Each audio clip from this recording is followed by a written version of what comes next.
तर आज आपण रसरशीत चटपटीत आंबट गोड चवीचे बोरं कसे उकडायचे ते बघणार आहोत।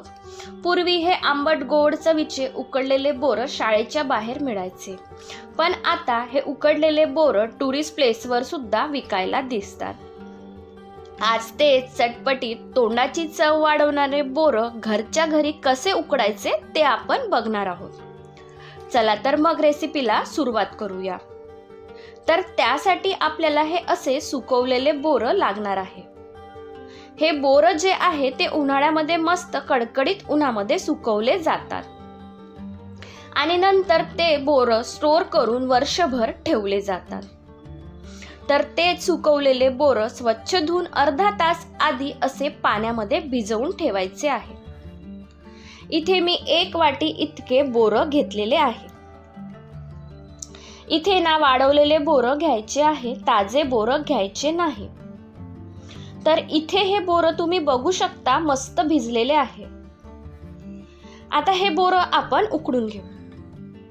तुम्ही हे बोरं कुकरमध्येही उकडू शकता, पण मी आज पातेल्यामध्येच हे बोरं उकडून घेणार आहे। तर त्यासाठी पातेल्यामध्ये 1.5 ग्लास इतकं पाणी टाकायचं आहे।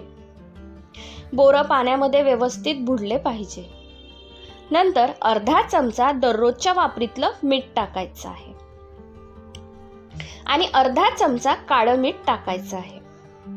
मीठ जे आहे ते इथे आपल्याला बोरं उकडून घेतानाच टाकून घ्यायचं आहे। नंतर यामध्ये भिजवून घेतलेले बोरं टाकून घ्यायचे आहे। यामध्ये किडके बोर वगैरे असेल तर ते बाहेर काढून घ्यायचे आहे आणि नंतर झाकण ठेवून 10 मिनिटं मध्यम गॅसवर बोरं शिजवून घ्यायचे आहे। साधारण 10 ते 12 मिनिटं मी हे बोरं शिजवून घेतले आहे। आता यामध्ये अर्धी वाटी गूळ टाकून घ्यायचा आहे। 1 वाटी बोरं आहे तर अर्धी वाटी गूळ घेतलेला आहे। गूळ मिक्स करून घ्यायचा आहे। इथे ना बोरं थोडेसे सॉफ्ट झाले असेल तरच आपल्याला इथे गूळ टाकून घ्यायचा आहे। आता यावर पुन्हा झाकण ठेवून मंद गॅसवर 5 मिनिटं हे बोरं शिजवून घ्यायचे आहे। तुम्ही इथे बघू शकता गूळ पण मस्त विरघळलेला आहे आणि बोर जे आहे ते गुळाच्या पाकामध्ये मस्त शिजलेले आहे। बघा, तुम्हाला एक बोर तोडून दाखवते। बघा, बोर जे आहे ते मस्त शिजलेले आहे। मला हे बोरं उकडून घेण्यासाठी 15 मिनिटं इतका वेळ लागलेला आहे।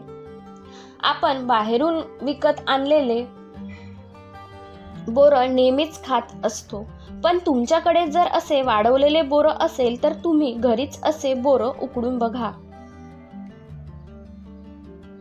आता या बोरावर असं थोडंसं चिमूटभर मीठ टाकून घ्यायचं आहे आणि चिमूटभर काळं मीठ सुद्धा टाकून घ्यायचं आहे आणि आवडत असेल तर थोडीशी लाल मिरची पावडर सुद्धा टाकून घ्यायची आहे आणि मस्त आंबट गोड चवीचे रसरशीत लहानपणीची आठवण करून देणारे बोरं एन्जॉय करायचे आहे।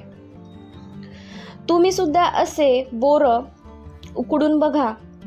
रेसिपी आवडली तर रेसिपीला लाईक करा, शेअर करा, कमेंट करा आणि हो, सबस्क्राईब नक्की करा। धन्यवाद।